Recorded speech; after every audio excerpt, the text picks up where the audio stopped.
Hey guys, tonight we're stepping back in time, way back beyond the polished halls of Jane Austen, and into the rough, drafty reality of a medieval castle.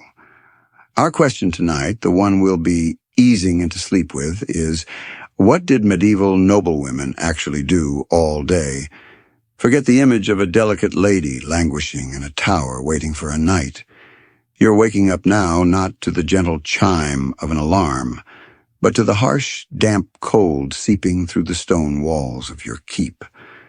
You can already hear the clatter of the scullery staff, 2 floors below the whinnying of horses in the stables, far across the courtyard, and the muffled sound of a page running late for his duties, his footsteps echoing in the early pre-dawn gloom. As your lady's maid rushes in with a brazier to chase the worst of the chill away, you are already mentally ticking off the day's inventory. Will the new brewer remember to adjust the hops for the coming feast? Did the bailiff finally collect the overdue rent from that troublesome northern manor? Is the castle garrison properly stocked with arrows, or has the steward been skimming the supplies again? You are not merely a wife or a mother. You are, by all practical measures, the chief operating officer of a massive, multifaceted enterprise that runs on human labor, feudal contracts, and the grace of God. Your life is less a romance novel and more a grueling 15-hour shift of logistics, human resources, and high-stakes diplomacy. You probably won't survive this statistically. You're looking at a life expectancy that barely crosses 40, and a 1 in 5 chance of dying just giving birth to your first child. It's a brutal, beautiful, and endlessly fascinating existence. So before you get comfortable, take a moment to like the video and subscribe, but only if you genuinely enjoy what I do here. Let me know where you're listening from and what time it is for you in the comments below. Now dim the lights, maybe turn on a fan for that soft background hum, and let's ease into tonight's journey together. Your first waking moments are not your own. As the first light of a gray medieval morning, maybe around 6 a.m., depending on the season, filters weakly through the narrow glassless windows, your maid is already helping you with the layers of linen and wool that constitute your underclothes.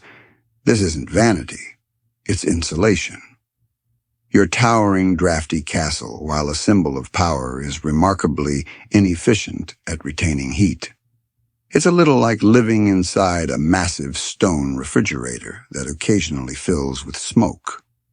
The wardrobe, not a closet, but the chamber where the clothes are kept and pressed, smells faintly of lavender and dried herbs in an attempt to ward off both mustiness and the occasional flea. And yes, a noblewoman's chambers absolutely had fleas. This is the Middle Ages. Everything is a little bit itchy. As you are dressed, you receive the first reports of the day. Remember, your husband, the Lord, is likely away. He's at court on campaign, or perhaps just managing one of the family's other 4 castles, 200 miles away. In his absence, the entire apparatus of the family's power, the fiefdom itself, rests squarely on your shoulders. The steward, the reeve, the chatelaine, who is basically your chief of staff and possibly the chief cook, are waiting outside your door. The world outside your solar is chaotic, dirty, and demanding, and they need your orders now. The harsh light of dawn, or rather the dim light of dawn, shows you your main tool, the enormous iron ring of keys hanging at your waist. This is the mainstream historical fact you need to know. First, the keys were the literal visible symbol of a noblewoman's authority. They weren't just for locking up the jewelry box. These keys opened the granary, the cellar, the buttery where the beer was kept crucial, the larders, and the castle treasury. You don't just possess them. You are the living safeguard of the family's movable wealth and survival stores. If you lose those keys, or if you mismanage the supplies they protect the whole household, starves the garrison mutinies and your husband's reputation's ruined. No pressure, though. You settle a domestic dispute while having your hair done. A page has been caught stealing a loaf of bread, or two scullery maids are fighting over a piece of ribbon. You can't waste valuable time dragging these matters to the local court. You are the final on-the-spot magistrate. You dispense justice swiftly, a public reprimand, a minor fine, or perhaps a few days of labor in the kitchen, and move on. This is where the gentle sarcasm of a modern perspective helps. You are essentially playing the role of a hyper-local, feudal Judge Judy before you've even had a sip of your watered-down wine for breakfast. Yes, often wine, not coffee. The water was frequently dodgy. The quirky or fringe tidbit that often gets lost is that while you are the supreme manager, you often lack the privacy we take for granted. Your personal chamber, the solar or sunroom, which ironically was often dark and cold, is never truly private. Your ladies-in-waiting, the young noble girls sent to your court for training, are constantly present. They dress you, they listen to every conversation, they pass messages, and they observe every move you make. They are your entourage, your spies, and your shadow. The medieval noble life is one of perpetual performance, where every sigh, every glance, and every decision is scrutinized by an entire mini-society living under your roof. It's like being a CEO whose entire board of directors sleeps in the same room. As the sun climbs just high enough to be seen over the battlements, you must prepare for mass. You are above all else expected to be pious. This isn't just a personal, spiritual requirement. It's a political one. Your public devotion legitimizes your family's right to rule in the eyes of the church and the common people. You walk to the castle chapel, a small, cold room, heavy with the scent of old incense and unwashed bodies, and you kneel. As the priest chants the Latin liturgy, your mind, however, is already miles away, calculating how many sacks of grain you can spare for the monastery this month, without jeopardizing the winter stores. The moment you leave the chapel, the administrative day begins in earnest. You move to the great hall, which is often still damp and full of smoke from the morning fires. You don't sit on a gilded throne. You sit at a massive, rough-hewn table surrounded by papers and people. You are about to become a one-woman government. You've finished your hasty devotions, the Latin chants, still echoing faintly in the great hall's chilly air, and now you confront your real-world ledger. You remember those iron keys jingling at your belt. They are the literal sound of your power. This section is all about Estate Management 101, and your first task is proving you're not just some ornamental figurehead, but a terrifyingly efficient financial and logistical mind. Your most crucial mainstream historical fact duty is managing the family's landed wealth. A medieval fiefdom wasn't one neat plot of land. It was a patchwork quilt of villages, farms, mills, forests, and sometimes even smaller castles scattered across a wide distance. Your husband, the Lord, is concerned with fighting, hunting, and high-level politicking at court. He deals with the king and neighboring dukes. You deal with the messy reality of making sure everyone below that level is fed productive and paying their dues. You are the nexus of collection and disbursement. You sit down with the bailiff and the reeve, the two men responsible for the day-to-day running of the agricultural land and the collection of rents. They present you with the managerial rolls, the detailed records of who owes what. This is where your education pays off. Forget the myth that noblewomen were uneducated. For someone of your rank, literacy in the vernacular, your local language, and often in French or even Latin, was essential. You must be able to read these accounts, scrutinize every entry, and catch any hint of fraud or mismanagement.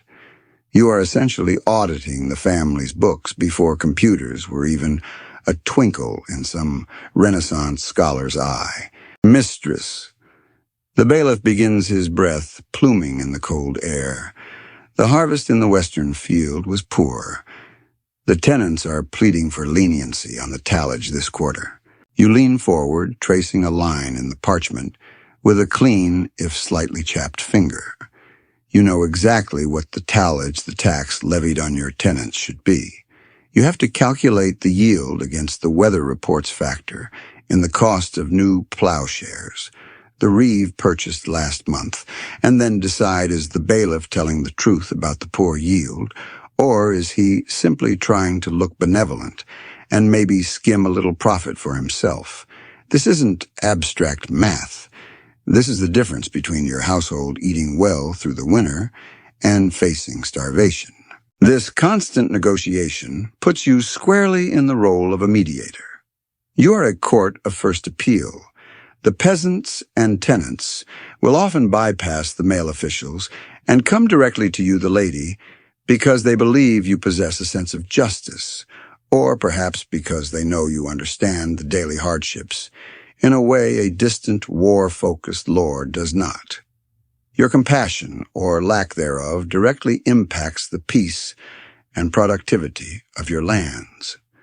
The fact that the tenants of one manor might offer you a prized piece of woven cloth or a fat goose in addition to their rent speaks to their understanding of where the real daily power lies. Here's a quirky or fringe tidbit.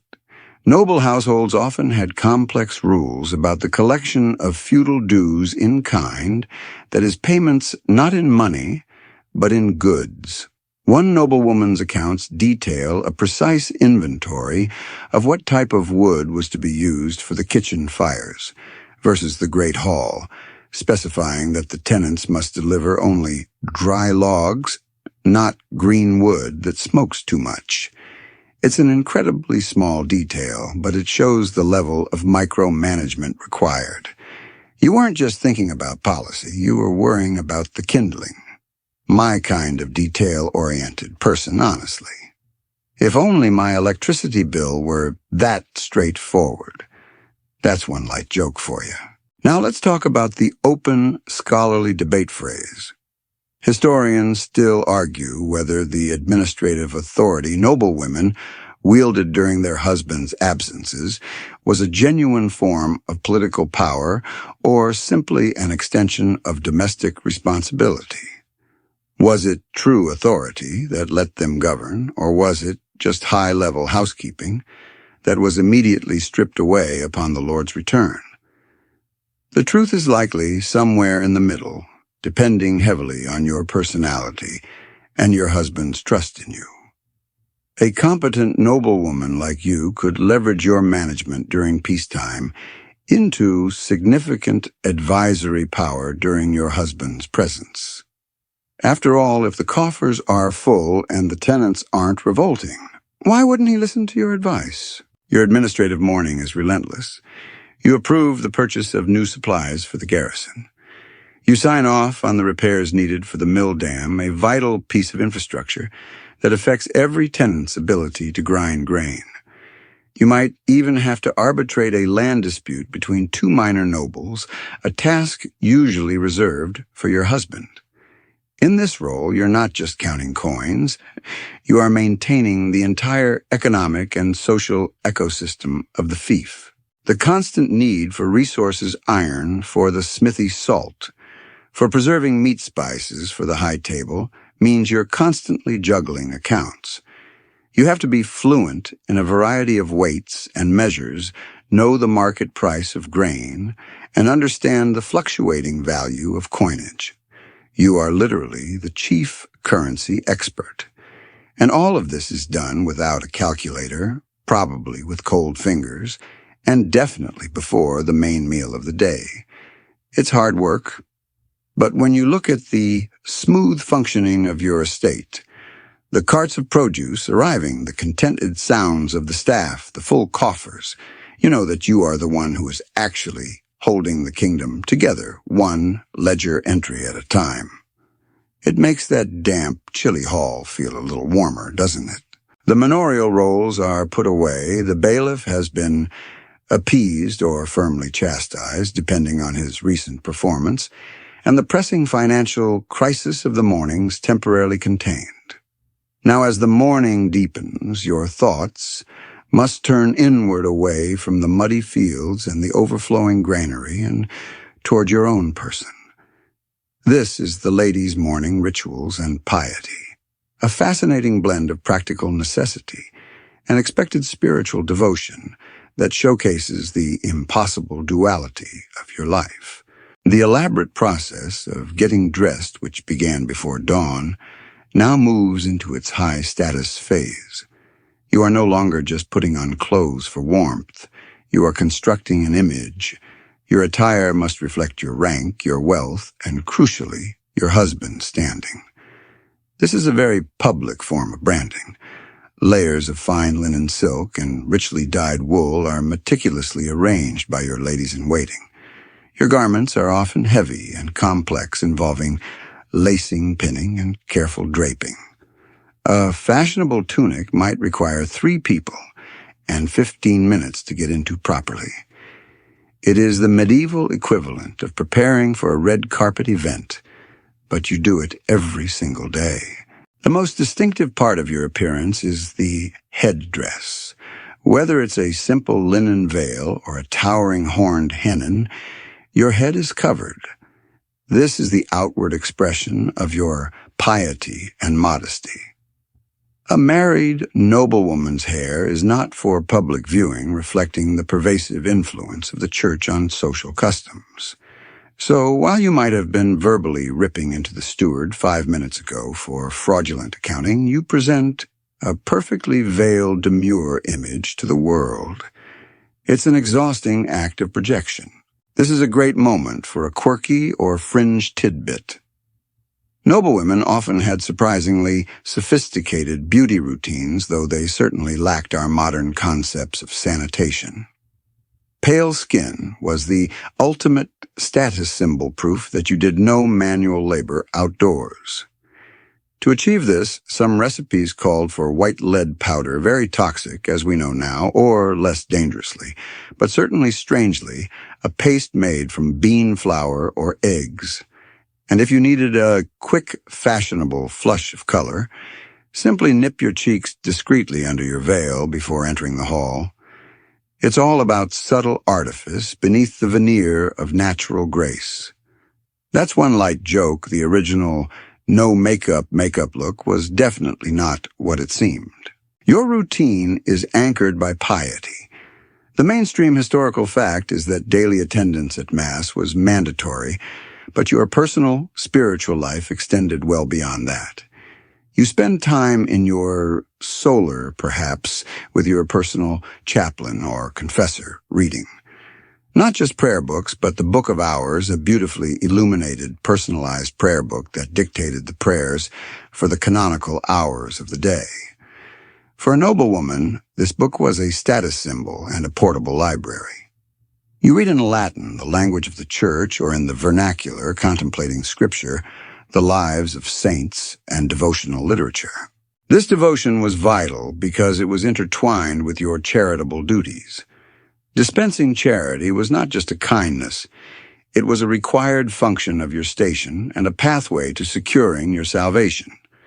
You are expected to personally oversee the distribution of food, old clothing, and small amounts of money to the local poor and the needy tenants. You might even personally visit a nearby village to check on a sick family. This is an active form of noblesse oblige, the obligation of nobility. This physical act of charity serves 2 purposes. It's good for your soul, and it provides a vital, visible connection between the lady and the common folk, reinforcing the family's benevolent image. It is PR done with bread and wool. But even this sacred time is constantly interrupted by the secular reality of your duties. You might be in the middle of a heartfelt prayer only to have the chief falconer urgently request new leather jesses for your prized hunting bird. A quick aside, the obsession with falconry among noblewomen was a serious status life-defining sport, it wasn't knitting. The ability to seamlessly switch from contemplating the mysteries of the Holy Trinity to approving the purchase of hawk gear is the defining skill of your existence. This brings us to a crucial element: education. You are not just reading your book of hours, you're managing complex information. Historians still argue whether the high value placed on religious reading and the necessity of managing complex household accounts, which required numeracy and literacy, led to higher functional literacy among high-ranking medieval noblewomen compared to their male counterparts, who were often trained primarily for warfare and outdoor pursuits. While the men were swinging swords, you were mastering the ledger. After your personal devotions and dressing are complete, you are ready for the administrative morning's second phase, the household conference. You've dealt with the land, now you deal with the people. You move from the quiet of the chapel or solar back to the noisy hub of the great hall, ready to confront the overwhelming logistics of your home, a home that might house 50 to over 100 people on a regular day. And remember, every one of them is depending on the fact that you know what you are doing. Now, fully dressed and spiritually fortified, you step back into the chaos. If the morning was about the fiefdom's finances, this next phase, overseeing the household. A human resources nightmare is about the sheer, exhausting volume of people you must manage. Your castle isn't a quaint little fortress. It's a massive, self-sustaining community, and you are its general manager, payroll administrator, and chief disciplinarian, all wrapped into one elegant, heavy gown. The mainstream historical fact here is the scale of the operation. A noble household of your standing could easily include 50 to over 100 people, not just your immediate family, but knights, squires, pages, ladies-in-waiting, clerks, chaplains, grooms, scullions, cooks, launderers, chambermaids, brewers, bakers, and guards. You are responsible for feeding, clothing, housing, and maintaining discipline among every single one of them. And remember, unlike a modern corporation, you can't just outsource the catering. Everything is produced, prepared, or stored on site. Your first stop might be the kitchens. They are a maelstrom of smoke, noise, and frantic activity. The chief cook is a high-status position, and you must treat him with respect, but you must also interrogate him. You're not there to personally chop vegetables, but to inspect the quality of the incoming produce, confirm the quantity of meat allocated for the day's meals, and check the cleanliness of the implements. Are the pots properly scrubbed? Is the larder secured against rats? You are looking for waste, theft, and carelessness. Wasting food in the Middle Ages is an immediate threat to life, not just an annoyance. Then it's on to the buttery and the cellar. The buttery is where the wine and, crucially, the beer are kept. Everyone from the children to the highest-ranking knight drank ale or watered wine because the water supply was so unreliable. This is one of the logistical nightmares you face, managing the brewing and consumption of vast quantities of liquid every single day. The quality and safety of the drink supply falls directly to you. If the beer goes bad, morale plummets and people get sick. Next, the wardrobe. You must oversee the repair and creation of clothing not just for yourself, but for your entire family and your high-ranking staff. You inspect the work of your seamstresses and tailors, ensuring the fabric, a massively expensive commodity, is used efficiently. You need to look for signs of wear and tear on your husband's best surcoat before he returns, or decide which old tapestries can be cut down to make new curtains. This ties directly into Section 8, the work that seems like leisure. The quirky or fringe tidbit of this HR function is the sheer amount of waste management you were involved in. While you didn't personally handle the muck, the efficiency of your staff in dealing with sanitation and refuse was a matter of life and death. One of your household's greatest unglamorous challenges was simply keeping the place from becoming a cesspool. You might check on the garderobe the medieval toilet chute to ensure its functioning and hopefully directing waste away from the water source. Believe me, the successful disposal of human waste was a mark of civilized society then. It really makes you appreciate modern plumbing. That's your second light joke focusing on that sweet, sweet medieval sanitation. You are also deeply involved in the social training of your staff and, more importantly, the young nobles fostered in your household. These young boys, pages and squires and girls, ladies-in-waiting, are sent to you for finishing. You are teaching them manners, etiquette, courtly love, and the complex social hierarchy they must navigate to be successful adults. You must be a walking, talking manual of proper noble conduct. If a young page spills wine at the high table, or an aspiring lady-in-waiting addresses a countess incorrectly, it reflects poorly on your management. You must also act as the family paymaster. Even though coins are scarce, your accounts, record wages, stipends, and grants. This is another area where your literacy and numeracy are vital. Historians still argue whether the relative administrative freedom granted to noblewomen to manage the household and financial accounts resulted in higher baseline mathematical skills for them compared to men whose professional duties were often more focused on martial arts or simple command. While your husband leads men in a charge, you are leading a team of accountants. Finally, you handle the continuous flow of supplicants and tenants who need an audience. They might be asking for a favor, requesting arbitration, or simply paying their respect. Your day is an endless series of short, high-stakes interactions. You must be firm but fair, generous but not foolish. Every person you deal with leaves with an impression of the Lord's family, and that impression is largely shaped by you. You are in essence the daily face of power. The management of this vast, pulsing community requires constant vigilance from dawn until deep into the evening, and there's no paid vacation or sick leave. You are perpetually on duty. Having navigated the financial ledgers and the intricate hierarchy of the household staff, your focus now shifts to a matter of survival, literally. This brings us to the stillroom and medieval medicine woman. Your castle, being a substantial population center, is constantly plagued by accidents, minor injuries, and the ever-present threat of epidemic sickness. Since the nearest professional doctor is likely days away and frankly might be a quack, you are the chief medical officer. The mainstream historical fact is that the noblewoman's stillroom was a place of immense practical importance. It was part pharmacy, part kitchen, and part laboratory.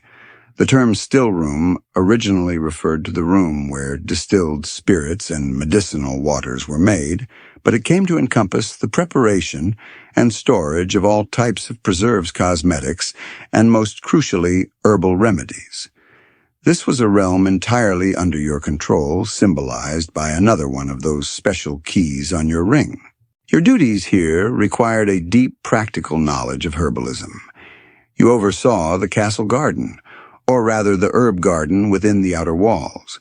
You knew when to harvest chamomile for calming teas, plantain for treating wounds, and fennel for digestive issues. You spent hours working with your apothecaries and specialized ladies, drying, grinding, and blending these ingredients into salves, poultices, and potions. You are not just mixing. You are carefully preserving knowledge passed down through generations of noblewomen. A common task might be the treatment of a minor but potentially deadly injury to a squire, say a deep cut from a dull practice sword. You would supervise the cleaning of the wound, perhaps with wine or vinegar, which acts as a mild antiseptic, believe it or not, and then apply a compress or a poultice made from honey, a natural antibacterial, and certain crushed herbs. You are applying the best available science of your time, and a successful treatment earns your family massive loyalty from the recipient. Now for a quirky or fringe tidbit. Noblewomen sometimes became quite expert in surprising fields. Consider the preparation of Venice treacle, or theriac, a wildly popular and incredibly complicated medieval panacea rumored to cure everything from snake bites to the plague. The recipe originating in antiquity was notoriously complex, sometimes containing dozens of ingredients, including exotic spices and, yes, even viper flesh. Supervising the preparation of such a complex, high-stakes remedy was a mark of a truly sophisticated lady. It's like being the head chef for a medical research lab where, if you mess up the recipe, someone might actually die. That's one light joke for you, though. They probably wouldn't find it funny. This medical responsibility extended beyond your immediate household to your tenants. You were the first line of defense for the surrounding villages. Your charitable duty, remember that from Section 3, often took the form of medical aid. A pregnant peasant woman might be brought to you for advice, or a child with a fever would be brought to the castle gate. Your still room dispensed simple remedies and often, just as importantly, provided the best chance of a clean, quiet place to recover. The pressure is immense. If a highly ranked knight or a beloved child falls ill, everyone looks to you. Your status as a noblewoman might confer certain privileges, but it does not grant you immunity from the high mortality rates of the Middle Ages. You are constantly battling infection, poor nutrition, and the limitations of medieval medical understanding. This leads us to the open scholarly debate phrase. Historians still argue whether the noblewoman's role in household medicine was a continuation of female-centered folk traditions or a form of practical early medical science that paralleled and often surpassed the theoretical knowledge of university-trained male doctors who often relied on less effective methods like bloodletting. The fact is, your practical application of herbs and hygiene, however rudimentary, may have saved more lives than the most learned physician. Your work in the still room also includes the creation of cosmetics and perfumes, things we often mistakenly assume were frivolous in the Middle Ages. But remember that chronic lack of bathing and poor sanitation. Scented waters distilled from flowers and spices were absolutely essential for masking unpleasant odors and promoting a sense of well-being. A noblewoman's ability to smell pleasant was a sign of civilized refinement, a small, fragrant victory over the gritty reality of castle life. It's a full-spectrum role from treating a festering wound with a potent poultice to making sure your husband's robes smell faintly of rosemary when he finally returns. You move from the earthy smells of the still room, the sharp vinegar and sweet honey, to the more refined, though equally demanding environment of the solar or private chamber. Your role transitions now from doctor and pharmacist to headmistress and finishing school proprietor. This is education and fostering shaping future nobles. The mainstream historical fact is that the training of noble children was rarely handled solely by parents. It was common practice to send children, especially from about the age of 7, to the households of higher-ranking nobles for fostering. This wasn't a punishment. It was a crucial part of their education, a way to build political connections, learn courtly manners under the tutelage of a respected lady, and break the emotional dependence on their parents. Therefore, your castle is likely populated not just by your own sons and daughters, but by the children of important vassals, allies, and even minor enemies. You are educating the next generation of the nobility, and your influence stretches far beyond your immediate family line. For the girls, your immediate responsibility, the training is exhaustive. They are your ladies-in-waiting, and they learn by shadowing you. Their education is intensely practical. It includes literacy, often using your own precious Book of Hours as a primer. They must learn to read, write, and often speak French, the language of court and high culture, across much of Europe. They learn basic arithmetic necessary for the duties of a future chatelaine. But the most critical lessons are in deportment and etiquette. They must master the rituals of the court, how to address a superior, how to host a guest, how to ride a horse, and how to maintain an expression of serene composure, even if they're bored or uncomfortable. They learn music, perhaps playing the lute or the harp. They learn singing not just for pleasure, but for their religious duties and for entertaining guests. You, the lady, are the living embodiment of the ideal noblewoman, and the girls are constantly observing and imitating you, from your charitable acts to your temper when dealing with a dishonest stable master. The quirky or fringe tidbit involves their training in courtly love and social performance. While often highly romanticized, courtly love was actually a formalized set of rituals and behaviors, a social game that taught young people how to interact respectfully, subtly, and eloquently in mixed company. You might assign a young page to serve one of your ladies-in-waiting, not for a romantic entanglement. Heaven forbid, as a noblewoman, your reputation is everything, but to practice the stylized, flattering language and formal devotion that were the hallmarks of aristocratic communication. It was essential social lubrication. For the boys, the pages and squires, your role is different, but no less important. While the lords, knights, and men-at-arms teach them fighting, riding, and the arts of war, you are responsible for their manners, their spiritual development, and their basic education until they're older. You make sure they know how to behave at the high table, that they understand the code of chivalry, at least the theoretical, polite parts of it, and that they attend Mass and complete their prayers. You are responsible for instilling the virtue and discipline necessary for a young man who will one day command other men. Imagine the pressure this puts on you.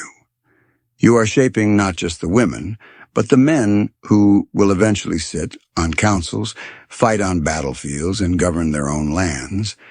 If a child turns out poorly ill-mannered, illiterate, or unpious, your reputation as a guardian and educator suffers. This brings us to the open scholarly debate phrase. Historians still argue whether the practice of fostering noble children reinforced the idea of a single, centralized aristocratic culture across Europe, or if it actually allowed regional customs and specific household politics to subtly influence the education and alliances of the next generation. Did all noble children become the same, or did your personal style of management give your fostered boys and girls a unique edge in the world? Your own personality, competence, and piety become a mold for future power brokers. All the while, amidst teaching and supervising, you are fighting the endless battle against childhood illness and death, which were constant threats, as we discussed in the last section. You are responsible for the fragile lives of these high-value human assets, and the constant fear of losing one in your care must weigh heavily on your heart every single day. This educational empire, the hub of good manners and virtue, is one more thread in the complex, demanding tapestry of your medieval noble life. You are a teacher, a diplomat, and a guardian of culture. The early days' administrative and educational duties are now mostly handled, but your work is far from over. As the sun reaches its zenith and the midday meal, the dinner, approaches, your role shifts from household manager to master strategist in social diplomacy, the art of the medieval party. The mainstream historical fact is that the medieval banquet was never merely a meal. It was a carefully choreographed political event. As the Lady, you are the chief conductor of this diplomacy. You preside over the high table, your seat offering a perfect vantage point over the great hall. You are responsible for the guest list, the seating arrangement, the quality of the food, and the overall atmosphere. A successful feast is a massive investment in food, fuel, staff time, and entertainment, and it is a direct reflection of your husband's wealth and prestige, and thus your own competence. Imagine the tension in the hall. You might be hosting a rival noble family, a powerful bishop, or the king's own messenger. Every seating decision is a subtle political statement. Who gets a place near the fire? Who sits near the salt? The traditional dividing line between high and low status. Who is seated next to you?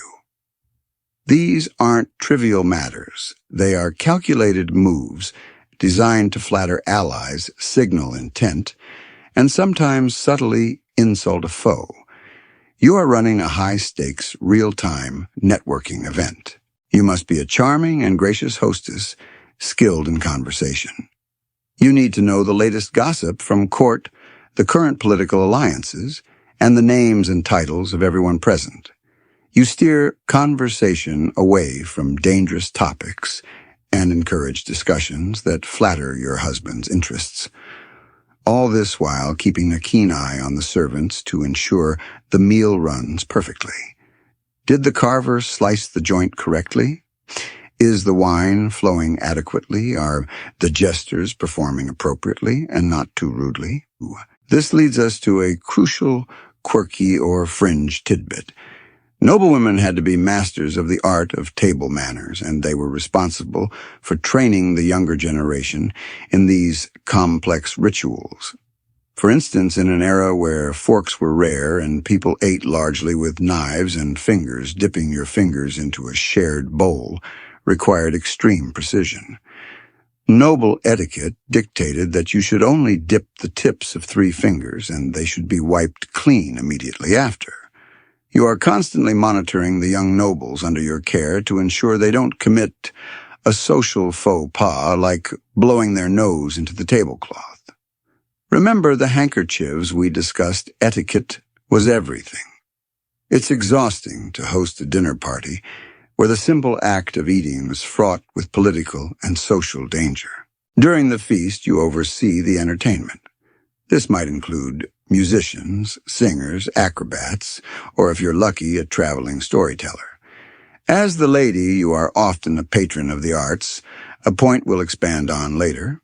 The entertainment you choose reflects your sophistication and your ability to attract high-quality performers to your castle.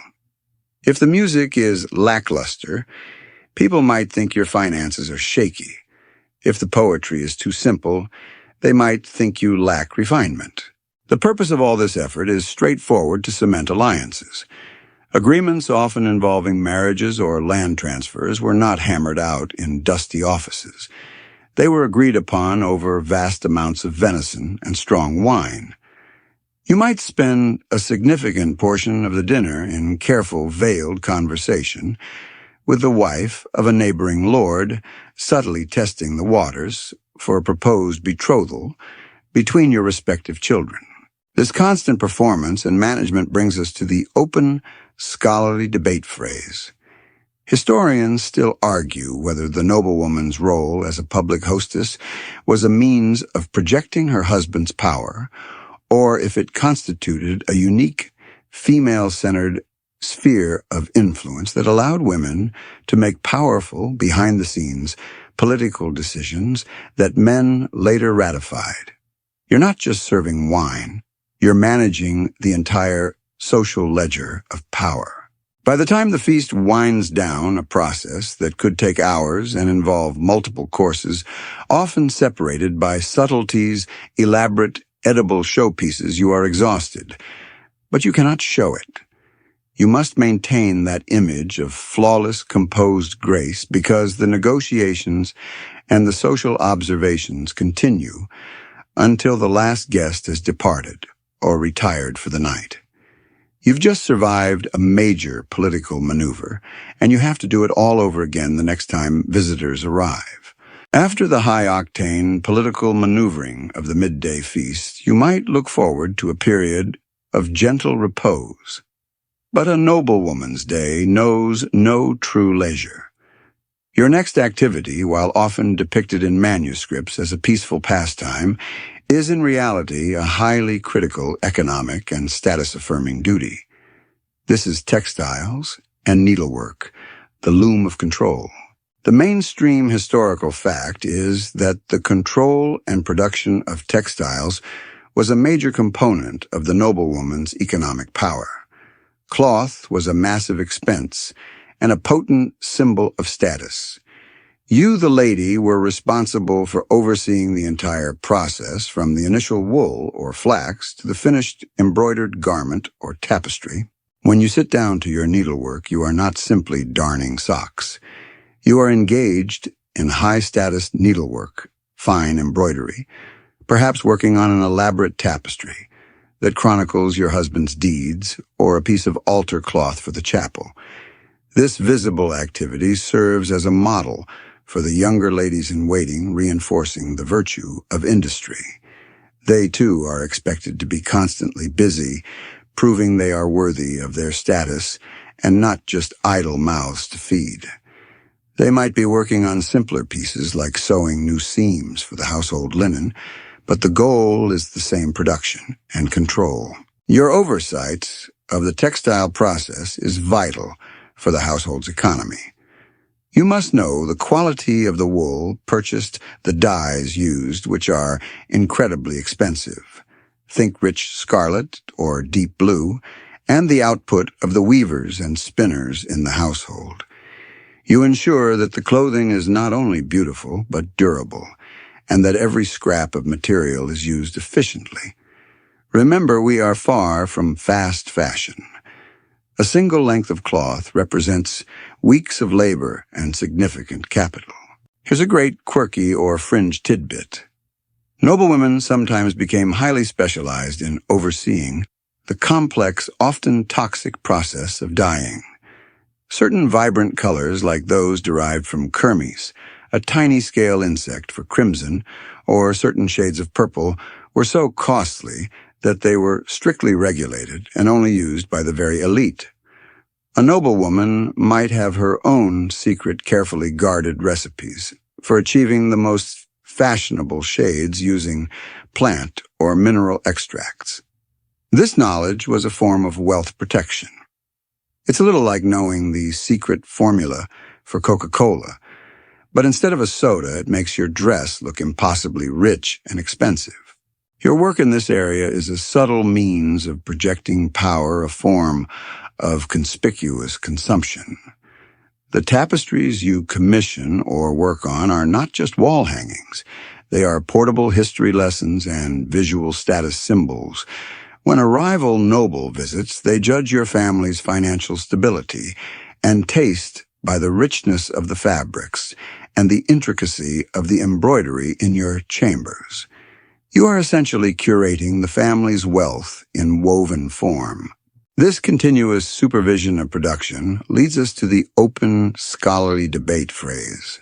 Historians still argue whether the noblewoman's traditional association with the management of textiles and economically vital function was a historical carryover from earlier Germanic traditions where noblewomen were explicitly linked to the preservation and redistribution of wealth, or if it was simply a necessary domestic duty forced upon her by the scale of the household economy.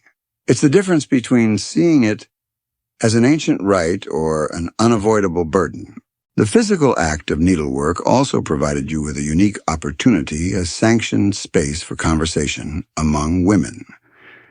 While your fingers are busy with the thread, you and your ladies-in-waiting exchange crucial information, subtle political opinions, and discreet gossip. This is where informal alliances are forged and where intelligence about other noble houses is gathered and disseminated. This quiet time is actually a low-key, high-value intelligence gathering operation. You are weaving threads of silk, and you are also weaving threads of power. As the afternoon progresses, you turn from the intricate economic reality of textiles to the foundational financial bedrock of your status. This section covers the weight of the dowry financial power play, the quiet but immense economic leverage you bring to your marriage and retain throughout your life. The mainstream historical fact is that a noblewoman's dowry was not a wedding gift. It was a strategically negotiated transfer of wealth money goods and often land that your family provided to your husband's family upon marriage. But here is the crucial distinction. While your husband's family controlled the use of this wealth, the dowry itself legally and morally remained yours. It was the guarantee of your financial security and the economic safety net for your children. This arrangement meant that you, the noblewoman, had a direct vested interest in the shrewd management of that property. Even if you were legally subordinate to your husband, the value of your dowry gave you significant leverage, especially in a world where noble finances were often precarious. If your husband grossly mismanaged the lands or cash you brought your family, had the right to demand its return upon your death or his, and you had the right to complain bitterly during your life. This made you an indispensable partner in asset management. You may spend a good portion of your afternoon discussing the performance of those dower lands with your own personal representative, sometimes called a dower agent, or even your father's clerk. They report only to you. This is an entirely separate financial stream from your husband's personal holdings, and it grants you a measure of genuine financial autonomy. You might use the income from your dower to pay for your own specific household expenses, your charities, or, significantly, your patronage of the arts, which we'll cover next. Here is a great quirky or fringe tidbit. Noblewomen sometimes used their dower income to circumvent their husband's financial priorities, often for the benefit of the family. One historical account notes a noblewoman who secretly used her dower funds to pay off a mortgage on a distant, strategically valuable piece of land that her husband was about to lose due to his focus on a less important military campaign. She was running a parallel shadow budget using her personal money to keep the family solvent and politically powerful. This makes you less of a trophy wife and more of a financial secret weapon. That's your first light joke for this section, the original stealth wealth manager. The power dynamic is most evident in the event of widowhood. The dowry, along with the dower, a portion of your husband's estate set aside specifically for your support as a widow, becomes your independent wealth. If you have children, this wealth allows you to negotiate their futures from a position of strength rather than weakness.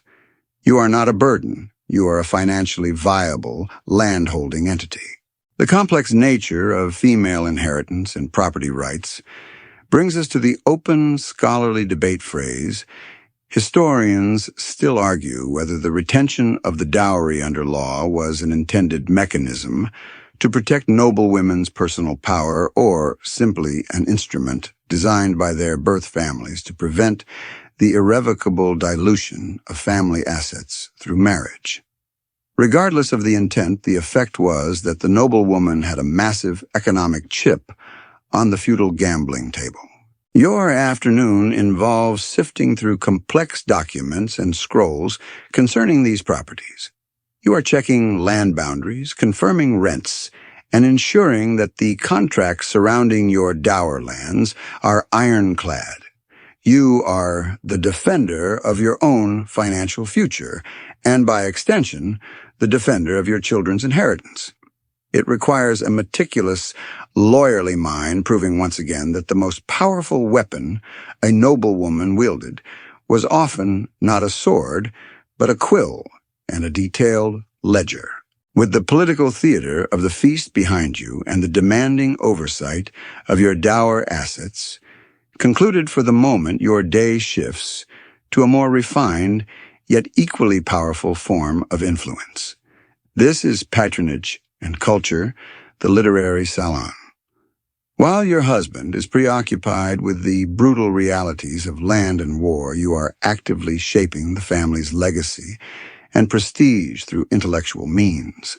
The mainstream historical fact is that noblewomen were absolutely vital patrons of the arts, literature, and music throughout the Middle Ages.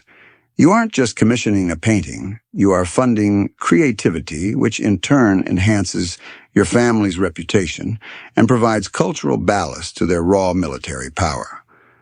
A castle known for its well-stocked library, its beautiful tapestries, and its resident poet is a far more respected and therefore powerful place than one known only for its strong walls.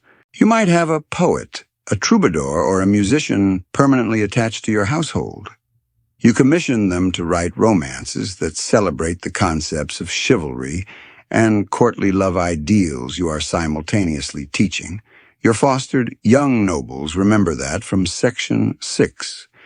These romances, often featuring idealized heroes and powerful, celebrated ladies, serve a subtle political purpose. They define the accepted code of conduct among the elite. By patronizing these arts, you are essentially setting the moral and social tone for your husband's court. Your personal library is a huge indicator of your taste and intellect. Earlier, we noted your precious Book of Hours. Now think of these secular works, illuminated manuscripts of historical chronicles, philosophical texts, and yes, those popular romances. You are often the one commissioning the copying and illumination of these priceless texts. This act makes you a central figure in the preservation and dissemination of knowledge during a time when books were rarer and more valuable than entire villages. Here's a fantastic, quirky, or fringe tidbit. Noblewomen weren't just the subjects of romantic poetry. They were often the silent or not-so-silent editors and arbiters of it. Famous literary patrons such as Marie de Champagne, daughter of Eleanor of Aquitaine, actively gave instructions and provided the thematic framework for some of the most enduring works of the time, including those of Chrétien de Troyes. The poet wasn't just writing for you, he was writing to your specifications. You were essentially the medieval executive producer of culture. If a poem wasn't quite right about the rules of courtly love, you sent it back for revisions. That's one light joke, imagining you sending a medieval poet an email saying, "Needs more dragons, less complaining." Your patronage also extends to religious art and architecture. You might fund the construction of a new altar commission, a stained glass window for the castle chapel, or pay for the upkeep of a local convent. This is another vital expression of piety. Remember Section 3, and a way to channel your wealth into works that offer spiritual merit for your entire family. The act of commissioning itself requires a shrewd eye for quality, a detailed understanding of contracts, and the ability to manage complex, long-term building projects. This deep involvement in intellectual and artistic life brings us to the open scholarly debate phrase. Historians still argue whether the high profile of female literary patronage in the medieval period, which included women who became authors themselves, like Christine de Pizan, demonstrates that high culture was a specifically feminine sphere of power and influence, or if it was simply the most acceptable outlet for intellectual noblewomen in a society that restricted their overt political roles. Was this a powerful choice or a beautiful limitation? The time you spend reading, listening to poetry, and discussing art with your ladies-in-waiting and scholars is a vital mental retreat from the grittier work of estate management. It allows you to maintain the necessary sophistication required to interact with royalty and the most powerful clergy. Through your cultural influence, you ensure that your family name is associated not just with brute force, but with learning, grace, and Christian virtue. This is the velvet glove that sheathes the iron fist of feudal power. The day has been relentlessly packed with responsibilities. But for a medieval noblewoman, there is one major life transition that radically changes the nature of her power, the loss of her husband. This is the period we explore now, widowhood, autonomy, or economic vulnerability.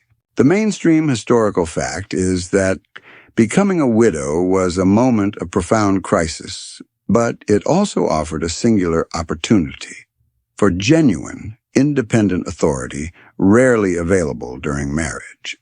When your husband died, a depressingly common occurrence given the rigors of warfare, travel, and medieval medicine, you instantly moved from being subordinate to being an autonomous legal entity. You were no longer under the legal control of a husband, father, or brother. You were, for the first time, your own woman. This autonomy was built on the financial framework we discussed. Remember Section 9, the power of the dowry. As a widow, you immediately regain full, unrestricted control over your dowry, and you also legally receive your dower a life interest in a substantial portion, often 1/3 of your late husband's lands and property. These dower lands provided you with the income to support yourself, your staff, and often your minor children. You become a landowner, a rent collector, and a magistrate in your own right. Imagine the transition one day. You are managing the estate for your husband. The next, you are signing legal documents in your own name, collecting fealty from tenants, and perhaps even holding court to settle disputes. The iron keys at your waist are now unequivocally yours, symbols of sovereign, though often temporary control. However, this newfound freedom was deeply precarious. This leads us to the quirky or fringe tidbit. Powerful noble widows were often highly sought after on the medieval marriage market, not for their beauty or charm, but for the vast tracts of land and cash they controlled. Sometimes these women were essentially kidnapped or pressured into quick strategic remarriages by predatory nobles seeking to gain control of their dower lands. To protect herself and her children's inheritance, a shrewd noblewoman might quickly retreat to her own secure castle, surround herself with trusted guards and lawyers, and formally vow to remain chaste, a powerful religious commitment that was hard for even the king to overturn. She had to be as fast-moving and strategic as any military commander. Your primary duty as a widow shifts entirely to the protection of your children's inheritance. If your sons are minors, you become the regent and guardian of their estates. You are managing the entire barony, funding the knights, collecting all the revenues, and defending the borders until your son comes of age. This puts you in a position of direct political power, negotiating treaties, communicating with the crown, and deciding matters of war and peace. This role could last for decades, cementing your own personal reputation as a powerful political force. This brings us to the open scholarly debate phrase. Historians still argue whether the high incidence of powerful, noble female regents, women like Eleanor of Aquitaine and Blanche of Castile, demonstrates that the default position of aristocratic women was competence and authority only suppressed during marriage, or if these women were simply the most visible exceptions forced into power by the absence of an adult male heir. Either way, for a noblewoman like you, widowhood was a grueling, high-stakes examination of your entire life's training. The pressure to remarry, however, was constant. For one thing, running an estate was tough and required military defense, which a husband could more easily provide. For another, the king often had a vested interest in controlling the powerful landholdings of noble widows and might use his royal prerogative to force a suitable for him second match. You had to constantly calculate the risk of losing your autonomy versus the risk of being unable to defend your lands alone. Widowhood was the greatest test of your power and potentially your most rewarding time of independent actions. Whether married or a newly empowered widow, your life as a noblewoman is defined by a deep understanding that peace is temporary, This brings us to taking command, the siege and the absent lord. When your husband is away on campaign, or perhaps simply caught up in lengthy affairs at a distant royal court, you become the supreme military and legal authority on the ground.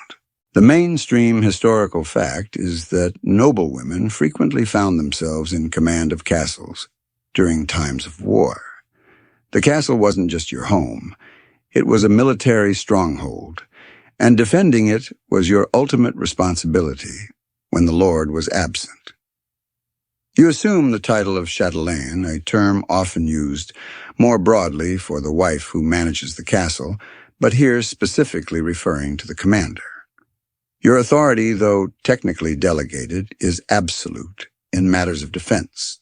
You are expected to oversee the castle's defenses, inspecting the battlements, ensuring the moat is maintained, checking the security of the gates, and most importantly, managing the garrison. This means you must be able to assess supplies, not just the food for the people which you already mastered. Remember those iron keys, but the military stores, the pitch for heating the stock of arrows and quarrels for the crossbows, and the readiness of any siege engines. If a siege begins, you are the one who organizes the rationing, manages the morale of the defenders, and even negotiates with the attackers. There are famous documented examples of this. Noblewomen like Nicola de la Haye in 13th century England famously defended Lincoln Castle against repeated attacks, even personally riding out to meet the king's representative. You might not don a suit of armor that was generally reserved for cinematic flair, but you stand on the wall, rally the troops, and issue the commands. This requires immense courage, a steady nerve, and practical knowledge of military logistics. Here is a fantastic, quirky, or fringe tidbit. Noblewomen sometimes used psychological warfare that was both practical and dramatic. During sieges, a lady might order the last 2 pigs in the castle to be thrown over the wall, attempting to trick the besiegers into believing the castle was so well provisioned that they were tossing perfectly good livestock away. The message was clear. We have enough food to waste. You should give up. This was a high-risk, high-reward bluff, betting your last meal on a psychological victory. That's one light joke, the original flex post, but with actual pork. The administrative side of this military role is where your management training truly shines. You are responsible for paying the wages of the mercenaries and guards, ensuring their loyalty remains with your family, not the highest bidder. You must also settle disputes among the garrison, a particularly rough and ready crowd using swift, decisive justice. You are the final authority on who is to be punished for cowardice or rewarded for valor. This fusion of the domestic manager and the military commander brings us to the open scholarly debate phrase, historians still argue whether the noblewoman's proven competence in leading a military defense fundamentally challenged the medieval notion that women were inherently physically or emotionally unfit for governance, or if this role was simply tolerated as a temporary emergency necessity that didn't change the underlying patriarchal structure. Either way, while your lord is away, you hold the very survival of the family and the fief in your hands. When your husband finally returns, your role instantly reverts from field commander to household manager. However, the authority you earned and the respect you commanded during the crisis will forever change how the tenants, the knights, and most importantly, your husband view your capabilities. You are no longer just the mother of his children. You are the woman who saved his castle. After the intensity of military command, or perhaps just managing the everyday friction of the household, you step into a quieter yet equally powerful arena, the exchange of written messages. This is political correspondence and royal connections, where the stroke of a quill often achieved more than the thrust of a lance. The mainstream historical fact is that noblewomen maintained extensive, critical networks of correspondence. Your letters were essential for political stability.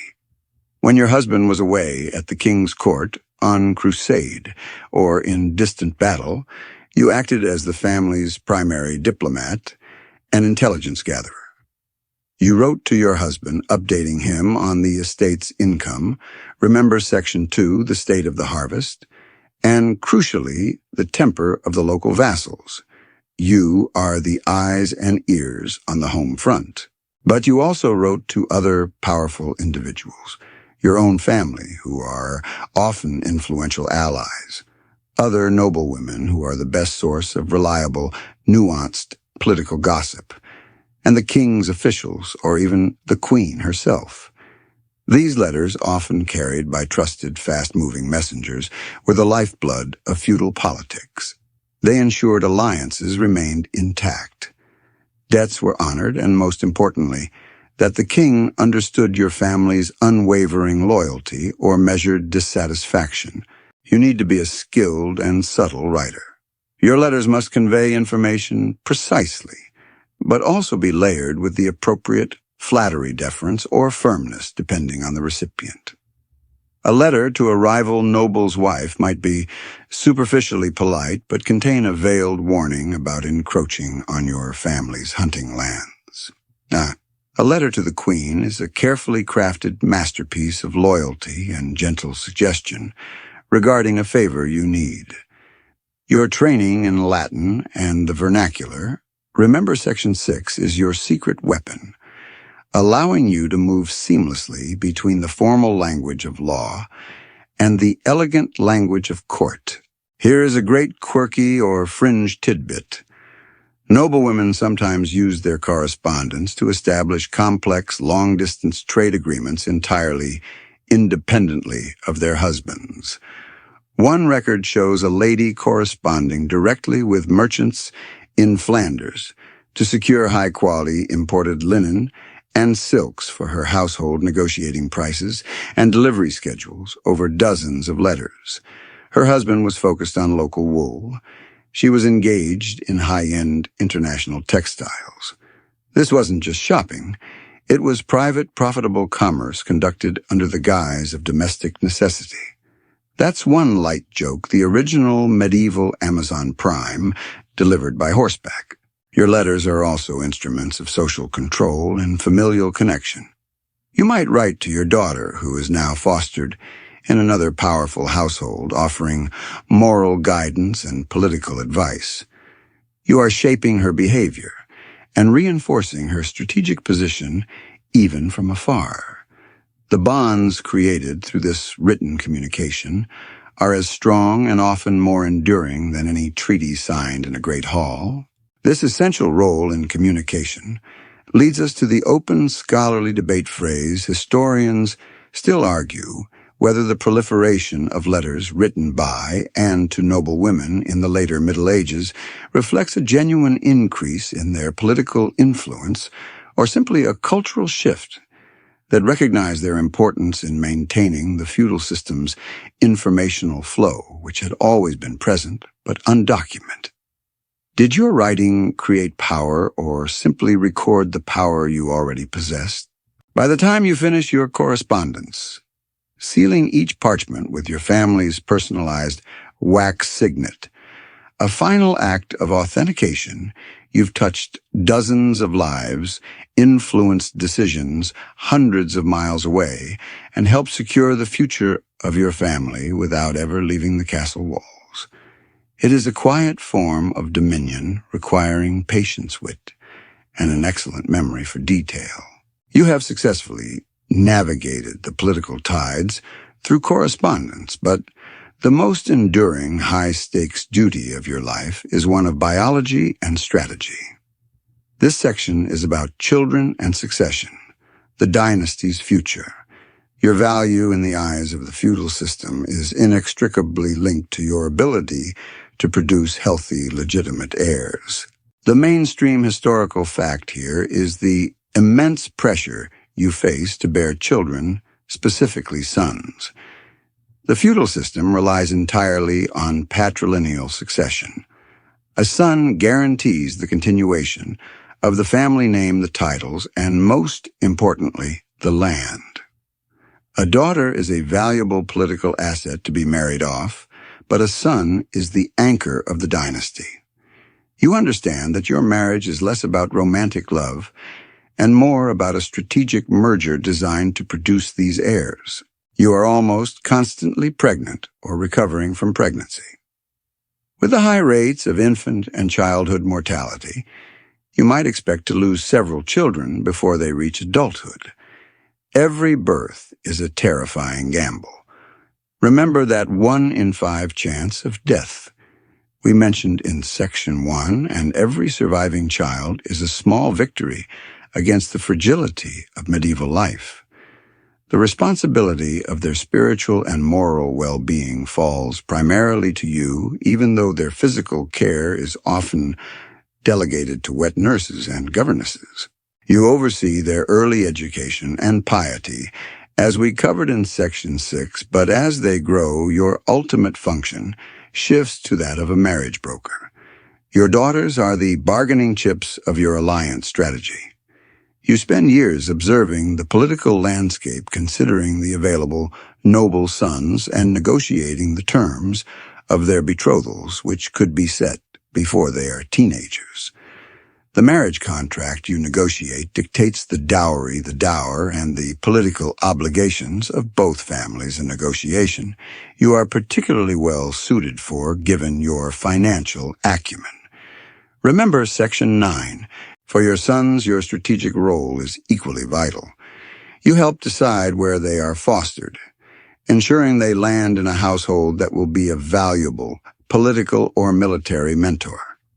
When they reach marrying age, you negotiate for a bride whose dowry and connections will elevate your family's standing. This often means ruthlessly setting aside personal preferences for the cold calculus of land and loyalty. Here is a striking, quirky, or fringe tidbit. Noblewomen sometimes use their influence over their daughters' marriages to create a secret, localized web of female-centered power. By arranging marriages between their daughters and the sons of powerful, trusted allies, they created a cross-generational network of women who could exchange information, offer mutual support, and subtly influence male political decisions through their shared family bonds.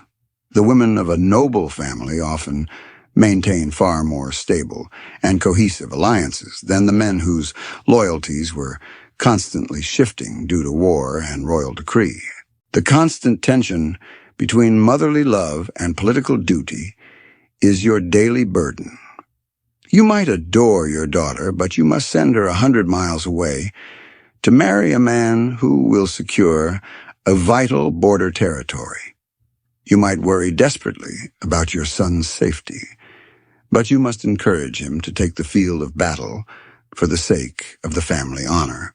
This profound, lifelong responsibility for dynasty building brings us to the open, scholarly debate phrase. Historians still argue whether the medieval noblewoman's preoccupation with the health and strategic placement of her children was a purely constrained role imposed by patriarchy, or if it was the most potent long-term form of political agency available to her, allowing her to shape the next century of her family's fortunes. You are playing the long game, betting the future on the survival and marriage prospects of your offspring. As the sun begins to set, casting long fading shadows across the great hall, you often steal a few moments with your children, not for lessons or scolding, but simply for an ordinary human connection. Because despite all the titles, land, and power, you are first and foremost the mother entrusted with the most valuable asset of the entire feudal structure, the future. The weight of that responsibility is ultimately what defines your days. The vast, complex, and demanding day is finally drawing to a close. The political letters are sealed. Remember those crucial missives from Section 13. The staff is mostly retired to their quarters, and the high table in the great hall is being cleared of the remnants of the evening supper. This final segment of your long day is quiet evenings reflection and spiritual life. The castle, once a loud, teeming hive of activity, now settles into a profound stillness, broken only by the distant sounds of the night watchman and the soft crackle of a dying fire. You retreat to your private solar, or perhaps your bedchamber, a space that feels slightly less public than it did this morning. The mainstream historical fact is that the end of the noble day was dedicated to final prayers and reflection known as compline, the last of the canonical hours. You take up your beloved Book of Hours one last time. This is not the political piety of the morning Mass. Remember Section 3. This is a deeply personal moment. You are reviewing the events of the day through a spiritual lens. Did you dispense justice fairly with the bailiff? Were you sufficiently charitable to the poor tenant? Did your negotiations on the dower lands? Section 9 prioritized the family's survival over any excessive greed. You are in effect conducting a spiritual audit of your temporal performance. Your ladies-in-waiting are still present, but the mood is hushed. They might be involved in their own quiet tasks, perhaps working on simpler needlework by the light of a flickering tallow candle, or reading silently. This is often the time when you indulge in personal reading, not just spiritual works, but those romances you patronized, Section 10, or perhaps a chronicle of history. These stories of ideal knighthood and chaste, powerful ladies provide a mental escape from the rigorous reality of your life. This private time is also often where you dispense final quiet counsel. You might have a last word with a young lady in waiting, offering a piece of advice about her deportment, or perhaps comforting a child who is missing his parents. Remember the fostered children from Section 6. These small, intimate moments are crucial for cementing your personal loyalty among the household. Here is a serene, quirky, or fringe tidbit. Many noblewomen maintained a small portable altar or shrine within their private chamber, often featuring relics, statues of the Virgin Mary, and beautifully illuminated scrolls. The act of lighting the candles at this shrine, or even just touching the relics, was believed to offer protection from the evil spirits and physical dangers of the night. This final personal ritual was a tangible way to confront the omnipresent anxiety of medieval life, fear of sickness, siege, or sudden death. The last thing you see before the dark is a flicker of light and faith. The contrast between your public life of hard, detailed management, the budgets, the logistics, the military command. Section 12 and this final quiet contemplation is profound. Your mind is an endless ledger of duties fulfilled and future plans laid. This leads us to the final instance of the open scholarly debate phrase. Historians still argue whether the documented depth and sincerity of noblewomen's private piety was a genuine expression of personal faith that provided comfort and strength for their grueling lives, or if it was an internalized learned behavior necessary to justify their secular authority in a deeply religious and patriarchal world. Did your devotion empower your rule, or did your rule necessitate your devotion? As the candles are finally snuffed out and you settle beneath the heavy furs and blankets, the weight of the day's responsibilities, the household, the fief, the children, the political alliances recede slightly. You are a CEO, a commander, a physician, a patron, and a mother, and the entire structure of a powerful dynasty rests upon the tireless work you perform between dawn and dusk. You deserve this rest. The final embers of the fire are fading now, the shadows in the great stone walls, softening into an absolute velvety dark. The last sounds you hear are not of war or politics, but the gentle, rhythmic turning of the night watchman. On the wall above a slow, steady echo of protection. You have navigated the treacherous waters of medieval noble life, managed a colossal household, defended a strategic asset, and planned the entire future of a dynasty, all before the sun set. Let the complex world of managerial roles, of still-room recipes, of high-stakes betrothals, and the endless clang of the smithy drift away from your consciousness. Let the cold, hard stone of the castle release its grip on your thoughts. The vigilance is over. The endless calculations, the diplomatic maneuvers, the heavy burden of the iron keys, they can wait until morning. Breathe deeply, feel the softness of the linen and the warmth of the fur. You are safe now, shielded by the walls you managed, resting in the peace you earned. There is nothing left to do but surrender to the stillness. Let the ancient stories and the complex rhythms of a life long past lull you into a deep, restorative sleep. Sweet, quiet dreams of the simpler things now. You've earned it. Sweet dreams.